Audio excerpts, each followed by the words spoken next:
Guys, welcome to बच्चों की मस्ती क्लासेस डे 11। आज का हमारा टॉपिक क्या है बच्चों? आज का हमारा टॉपिक है मल्टीप्लाई। मल्टीप्लाई मतलब होता है गुणा। आज हम गुणा के कुछ नए और शानदार क्वेश्चन देखेंगे। आओ बच्चों पहले उसकी डेफिनेशन देखते हैं, उसके बाद हम अपने क्वेश्चन की ओर बढ़ते हैं। तो आज का हमारा टॉपिक क्या है? मल्टीप्लाई यानी गुणा। तो पहले हम उसके डेफिनेशन देखेंगे। उसका डेफिनेशन क्या है? उसका डेफिनेशन है जब जब हम किसी किसी संख्या संख्या अथवा अथवा अंक को अंक अंक को उसी संख्या संख्या अथवा अथवा अंक से दो या दो से अधिक बार अधिक अधिक बार बार जोड़ते हैं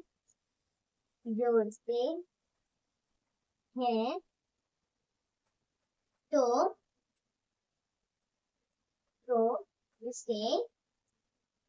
उसे गुणा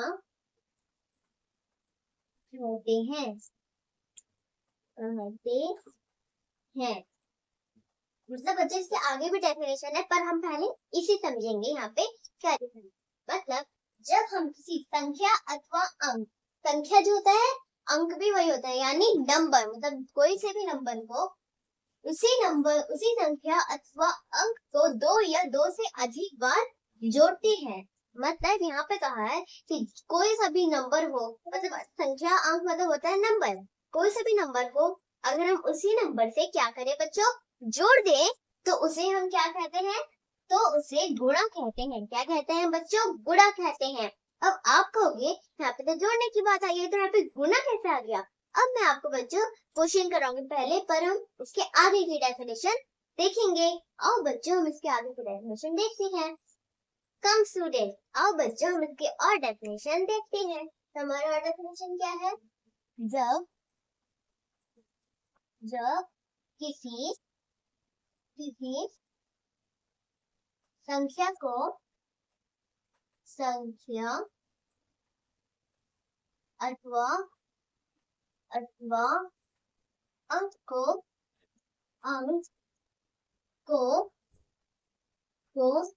जितनी बार जोड़ा जाता है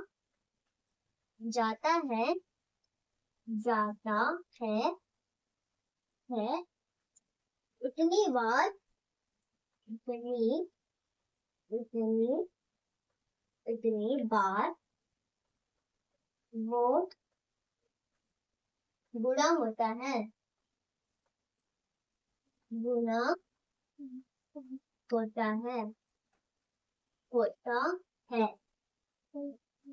तो बच्चे मैंने यहाँ पे फिर से क्या लिखा?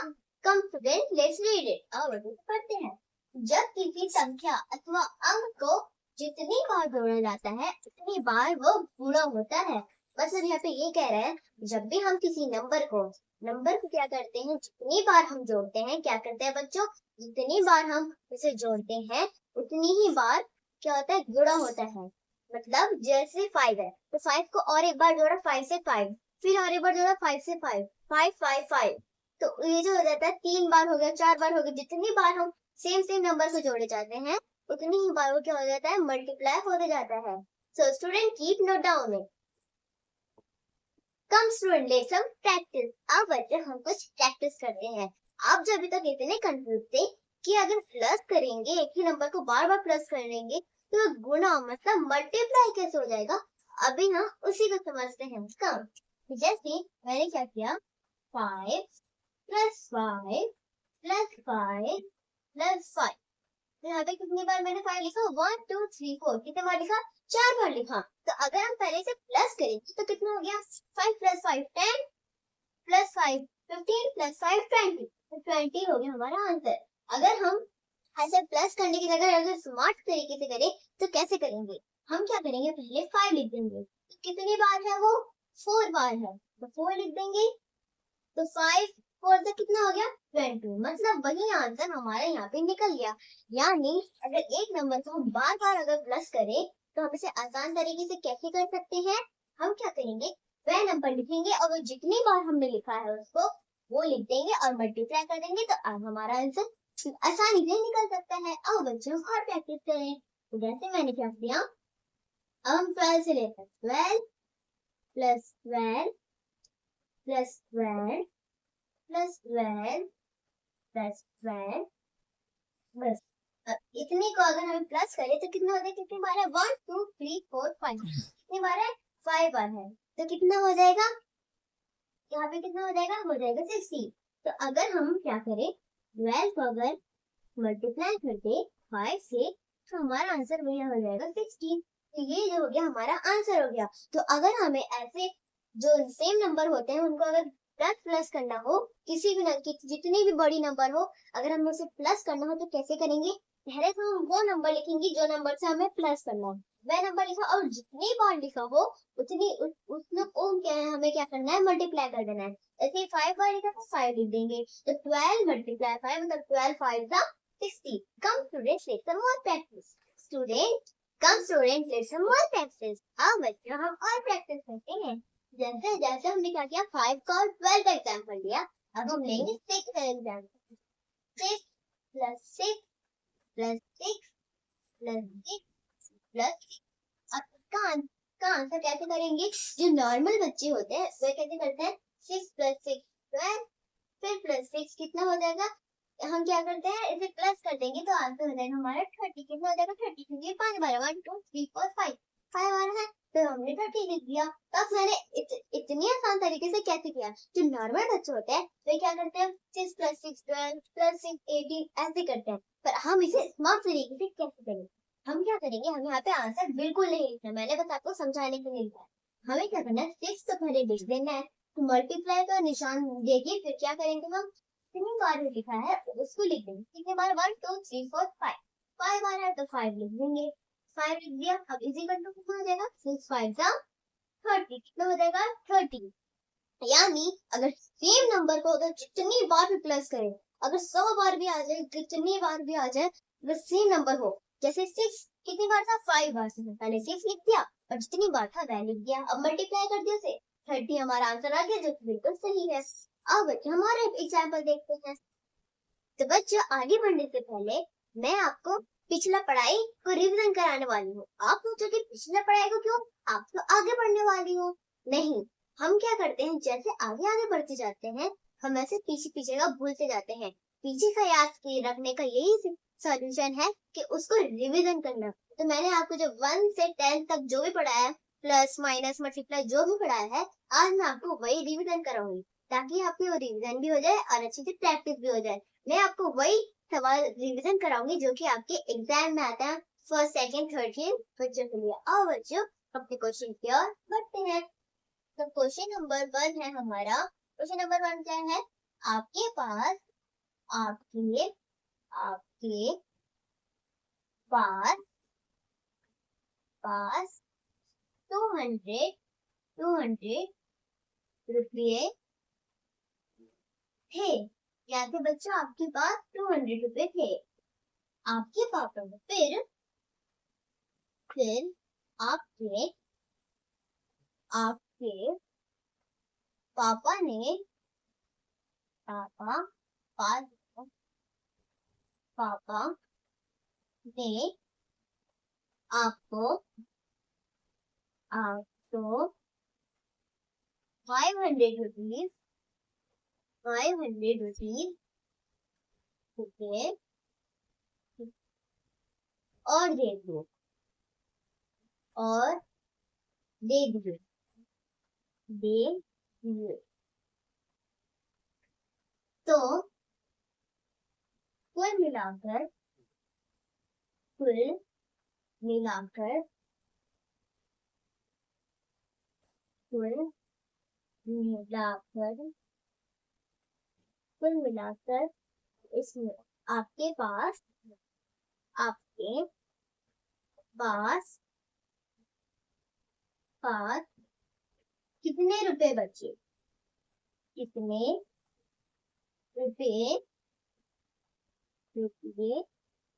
बचे? अब ये जो है ये है आपका एग्जाम का क्वेश्चन। आपको ये समझना है कि ये है आपका एग्जाम का क्वेश्चन। तो हम क्या करेंगे, सारे बच्चों नेटवर्क का थोड़ा सा कनेक्शन कर दिया था। तो बच्चों यहाँ पे क्या है, यहाँ पे हमने पूछा क्या है, ये है आप समझो कि ये है एग्जाम का क्वेश्चन। आप एग्जाम कर रहे हो तो ये एग्जाम का क्वेश्चन है, तो इस सिचुएशन में क्या करेंगे। पर पहले हमें क्वेश्चन को समझना है। बहुत बच्चे हड़बड़ा जाते हैं कि क्या करें। नहीं, हमें हड़बड़ाना नहीं है, हम स्मार्ट बच्चे हैं। तो हम पहले से समझेंगे, उसके बाद इसका आंसर निकालेंगे। तो हमने क्या लिखा, आपके पास 200 रुपीज थे। कितने रुपए थे आपके पास? 200 रुपीज थे। फिर आपके पापा ने आपको 500 रुपीज और दे दिए। क्या करे फिर आपके पापा है, फिर 500 रुपीज और दे दिए। तो कुल मिलाकर आपके पास कितने रुपए हैं? मतलब अब यहाँ पे पूछा है आपके पास है 200 रुपीज और आपके पापा ने आए और 500 रुपीज और दे दिए। तो कुल मिलाकर कितने रुपीज हो गए? हम पहले इस इक्वेशन में क्या करेंगे, जो यहाँ पे ये आला है कि कुल मिलाकर कितने रुपीज हैं आपके पास, तो यहाँ पे हम क्या करेंगे, प्लस करेंगे। यानी हमारे पास कोई चीज पहले से है और कोई आया हमें और चीज लेके चला गया। तो हम उस सिचुएशन में क्या करेंगे, अगर हमें पता लगाना हो कि मेरे पास इतनी थी और उसके पास उसने मुझे और दे दी, तो कुल मिलाकर कितनी हुई। तो इस इक्वेशन में हम क्या करते हैं बच्चों, प्लस करते हैं। अब बच्चों हम किसके साथ प्लस करेंगे अभी बताते हैं। यहाँ पे 200 रुपीज को क्या करेंगे, 500 रुपीज के साथ में प्लस कर देंगे। यहाँ पे क्या कर देंगे, 200 रुपीज 500। उसको क्या कर देंगे, हम कर देंगे प्लस। क्या कर देंगे बच्चों, प्लस कर देंगे। तो यहाँ पे जो 0 है, 0 से 0 को प्लस करेंगे तो 0 ही आएगा। 0 लिख दिया दोनों तरफ। अब यहाँ पे 2 और 5 का अगर हम प्लस करें तो कितना हो जाएगा, यहाँ पे है 5, हमने के यहाँ पे 5 लिखा, 2 फिंगर निकाले, 5 8 7, कितने हो गए, 7 होगा हमारा आंसर। मतलब 700 रुपीज आपके पास है। तो अब हम पहले बच्चों ये देखेंगे कि आंसर कैसे लिखते हैं। अगर हम ऐसे लिख देंगे तो हमें जो 5 नंबर का जो अगर क्वेश्चन रहेगा तो आपको 1 नंबर मिलेगा। अगर हम मेरे तरीके से बताए हुए आंसर को लिखेंगे तो 5 नंबर का क्वेश्चन 5 ही नंबर आपको मिलेगा। तो हम क्या करेंगे, मेरे पास स्पेस नहीं है तो मैं वही क्वेश्चन को काट के आपको बता रही हूँ कि कैसे आंसर लिखेंगे। अब बच्चों हम क्या करेंगे, हम क्या करेंगे, आंसर की देखेंगे कि आंसर को कैसे लिखते हैं। अगर आप 700 छोड़ के लिख के छोड़ दोगे तो आपका 5 नंबर का अगर रहेगा तो 1 नंबर आपका कट जाएगा, 4 नंबर बचेगा, आपके पास 4 नंबर मिलेगा। अगर मैं ऐसे ही लिखती हूँ मेरे पेपर में तो मुझे 100 में से 100 मिलता है। तो ये मैथ जो है ऐसा सब्जेक्ट है कि आप 100 में से 100 ला सकते हैं। अगर आप मेरे आंसर को फॉलो करेंगे तो आप भी 100 में से 100 ला सकते हैं। अब बच्चे अपने आंसर को देखते हैं। तो हमारा आंसर क्या है, आपके पास आपके पास कुल 700 रुपये हैं। तो मतलब ये है हमारा आंसर। तो पूरा एक लाइन बना के लिखना है कि जितना लाइन आपसे हो सके उतना बनाओ। एक लाइन है तो एक लाइन ही आपको कंपलसरी बनाना है। अगर आप 700 लिख देंगे तो मैंने आपको बताया 1 नंबर कट जाएगा। अगर आप ऐसे लिखेंगे तो आपकी मैम भी इम्प्रेस हो जाएंगी कि हाँ इसके अंदर इतना टैलेंट है कि इतना लंबा लाइन को भी लिख के बता सकते हैं, तो कोई बच्चा नहीं बता पाया। तो वैसे ही आपको भी ऐसे ही आंसर लिखना है अगर आप फर्स्ट होना चाहते हैं तो। Come student need some more practice. आओ बच्चों और प्रैक्टिस करते हैं। तो हमारा क्वेश्चन नंबर 2 का आंसर, क्वेश्चन नंबर 2 है हमारा, आपके आपके स्कूल में स्कूल स्कूल में कुल 400 बच्चे बच्चे हैं और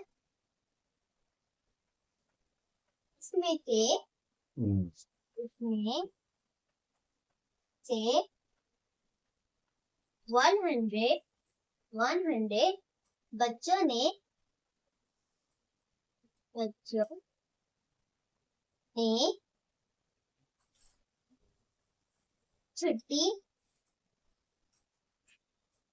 छुट्टी कर ली तो अब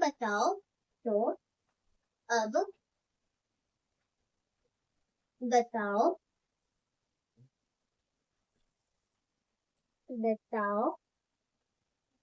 कि आपके स्कूल में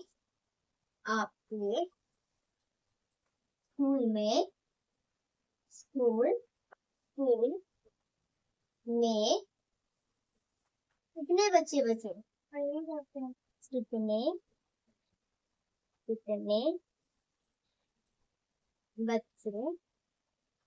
बच्चे बचे? यहाँ पे क्या है? यहाँ पे हम क्या करेंगे, पहले क्वेश्चन को देखेंगे, उसके बाद उसके आंसर को निकालेंगे। अभी क्या, आपके स्कूल में कुल 400 बच्चे हैं और उनमें से 100 बच्चों ने छुट्टी कर ली, मतलब नानी के घर चले गए। मैं तो अभी तक 2 साल से नानी के घर नहीं गई हूँ, सिर्फ पढ़ाई के चक्कर में, आपके चक्कर में, कि मैं आपको क्या करूंगी, आपको रोज वीडियो डालूंगी ताकि आप अच्छे से पढ़ सके। और आपकी नानी का घर कहाँ है, आप कमेंट सेक्शन में बताओ। तो यहाँ पे आगे क्या है, छुट्टी करनी। तो अब बताओ, आपके स्कूल में कितने बच्चे बचे? मतलब 400 बच्चे थे, 100 बच्चों ने क्या कर ली, छुट्टी कर ली, नानी के घर चले गए सबके सब। अब कितने बच्चे बचे हम कैसे निकालेंगे? इस सिचुएशन में अगर बच्चे, तो कितने बच्चे बचे, अगर ये आ जाए वर्ड, तो हम क्या करते हैं, वहां पे हम करते हैं सब्ट्रैक्शन, यानी माइनस करते हैं। तो हम किसको माइनस करेंगे? 400 से 100 क्या कर देंगे, माइनस कर देंगे। अब बच्चे से माइनस करके देखते हैं कि इसका आंसर क्या आता है। तो 400 को हम क्या कर देंगे, 100 से माइनस कर देंगे। तो 0 से 0 जाएगा, 0 ही आएगा, इसे भी 0 से 0 होगा। अब 4 से बन जाएगा, कितना आएगा, 4 है हमारे पास सिंगल, 4 से बन गया, कितने हो गए, 3। मतलब कितने बच्चे बचे, 300 बच्चे बचे। अब आपको क्या करना है, सिर्फ 300 नहीं लिखना, तो आपको क्या करना है, हम क्या करेंगे, इसका आंसर का देखेंगे कि आंसर कैसे लिखते हैं। जैसे मैंने आपको प्लस का आंसर बताया कि लिख कर, वैसे मैं आपको अभी माइनस का आंसर भी बताऊंगी। अब बच्चों हम देखते हैं क्या आंसर। तो बच्चों मेरे पास स्पेस नहीं है, तो मैं आपको क्वेश्चन में ही काट के बता देती हूँ। यहाँ पे हमें आपके से लिखना है, आपके स्कूल में कितने बच्चे बचे। अब कितने की जगह में हम क्या कर देंगे, 300 बच्चे बचे, तो हमारा आंसर यहाँ पे तैयार है। Come students, listen more practice. आओ बच्चों हम और प्रैक्टिस करते हैं। And students keep note down it. It will help your exam. अब बच्चे से नोट डाउन करते रहना, ये आपके एग्जाम यानी परीक्षा में भी काम आएगा। हमारा क्वेश्चन नंबर, ये कौन सा क्वेश्चन नंबर 3 है। अगर 1 किलो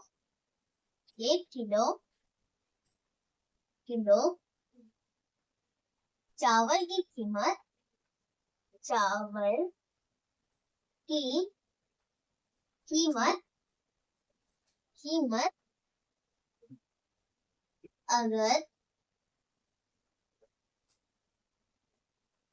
अगर 30 रुपीज होगी, 30 रुपये होगी, तो 100 किलो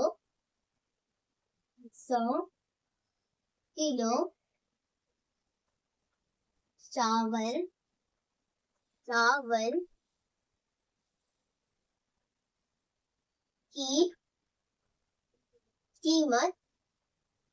कीमत कितनी होगी,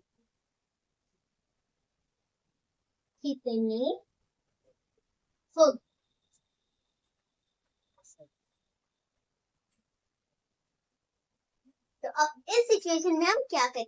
तो बच्चों इस सिचुएशन में हमें क्या करना है, हमने प्लस की देख लिए, माइनस की देख लिए। अब अगर हमें ये पूछा हो कि एक का भी रेट बता दिया हो और उसके आगे का एक से अधिक रेट पूछा हो, जैसे 1 किलो चावल की कीमत बता दिया है, अब 100 किलो चावल की कीमत पूछे है, तो इस इक्वेशन में हम क्या करते हैं बच्चों, मल्टीप्लाई करते हैं। अब हमें किससे किसको मल्टीप्लाई करना है मैं आपको बताती हूँ। अब क्या करना है, हमें 13 से क्या करना है, 100 को करना है मल्टीप्लाई। कहते हैं 100 लिख देंगे 30, और अब क्या कर देंगे, हमें मल्टीप्लाई करना होगी। पर मैं आपको मल्टीप्लाई करने से पहले एक ट्रिक बताना चाहती हूँ। अगर आपके सामने ऐसा हो कि 30 को अगर 100 से मल्टीप्लाई करना हो, तो इस सिचुएशन में हम क्या करेंगे, हमें बिल्कुल भी मल्टीप्लाई नहीं करना, हमें बस 30 लिखना है, और ये जो 2 जीरो है, 100 के 2 जीरो उसके आगे लगा देने हैं। ये हो गया हमारा आंसर। पर अब हमें ये देखेंगे कि आंसर को लिखेंगे कैसे। तो आंसर तो हमारा निकल गया 3000, पर हम इसे लिखेंगे कैसे, यहाँ से हमारा होगा आंसर शुरू। तो बच्चे यहाँ पे हम यहीं से आंसर लिखेंगे। तो आंसर है 100 किलो चावल की कीमत कितने की जगह हम क्या कर देंगे, 3000 लिख देंगे। कितना लिख देंगे, 3000 होगी। तो ऐसे आपको क्या करना है, आंसर लिखना है। इससे आपको क्या होगा, जितने नंबर का क्वेश्चन होगा उतना नंबर आपको मिल जाएगा। अगर आप बस ऐसे ही लिख देंगे 3000, तो आपको क्या आएगा, 5 नंबर का अगर रहेगा तो एक नंबर आपका कट जाएगा, 4 नंबर बचेगा। तो मैं भी क्या करती हूँ, ऐसे ही आंसर लिखती हूँ, इसलिए मेरे मैथ में 100 से 100 आते हैं। तो बच्चों, मेरा और एक चैनल है जीरो फीस क्लासेस के नाम से, वहाँ मैं आपको बेसिक से लेकर एडवांस तक इंग्लिश पढ़ाती हूँ। आप वहाँ पर विजिट कीजिए, और वहाँ पर भी उसको भी अगर अच्छा लगे तो उसको भी लाइक, सब्सक्राइब और शेयर कीजिए। और जैसे मैंने आपको ये ट्रिक बताया, मैं और भी बहुत सारे ट्रिक शॉर्ट में डालती हूँ, आप वहां पर भी देखिए, और वहां से भी आप वो ट्रिक को यूज करके कठिन से कठिन क्वेश्चन को भी आसानी तरीके से कर सकते हैं। तो बच्चों, मुझे इंस्टाग्राम और फेसबुक में भी फॉलो करना, और अगर आपने मेरा डे 1 वाला बच्चों की मस्ती क्लास की डे 1 नहीं देखा है, तो जल्दी जल्दी मेरे चैनल पे जाइए, वहां से आप बेसिक से लेकर एडवांस तक मैथ देख सकते हैं, बिल्कुल नए नए ट्रिक्स के साथ। तो मुझे इंस्टाग्राम और फेसबुक में भी फॉलो करना, इन सब की लिंक मैं आपको डिस्क्रिप्शन बॉक्स में डाल के दे दूंगी। तो बच्चों, आज के लिए इतना ही, मिलते हैं अगली वीडियो में नए टॉपिक के साथ। बाय।